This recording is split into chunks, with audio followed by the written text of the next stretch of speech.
जब आप सियासी पार्टियों को कमज़ोर करेंगे और बज़ोर ताकत करेंगे, जो बंदा बात ना माने उसे उठा लेंगे, उसके बच्चों को उठा लेंगे, उसका कारोबार तबाह कर देंगे, उसका घर बार, तो इलेक्शन करवाने का या ये पार्टियां चलने देने का क्या फ़ायदा है। इनको ख़त्म करें। सारा कुछ निज़ाम जो है मर्ज़ी का, आप अच्छे अच्छे आदमी तलाश करें पूरे मुल्क में से मुख्तलिफ़ पार्टियों के, और जनरल ज़िया-उल-हक़ की तरह एक शूरा बना दें। और दुनिया उस वक्त भी तो चल ही गया था ना, जनरल साहब भी 10 साल निकाल गए थे।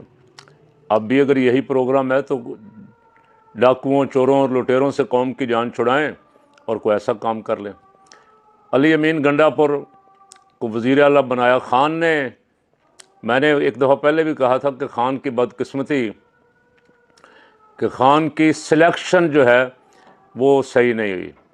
उस वक्त उस्मान बुज़दार, फवाद चौधरी और महमूद खां जैसे लोगों को उहदों पे बिठा दिया जो बाइख्तियार उहदे थे, और उन्होंने सूबे का भी बेड़ा गर्क किया, पार्टी का भी बेड़ा गर्क किया, और इंतशार, धड़ेबंदी, इफ्तराक, आपस में एक दूसरे के साथ फड्डेबाजी, इक़्तिदार की हवस, इख्तियारात का नाजायज़ इस्तेमाल, सारा कुछ किया।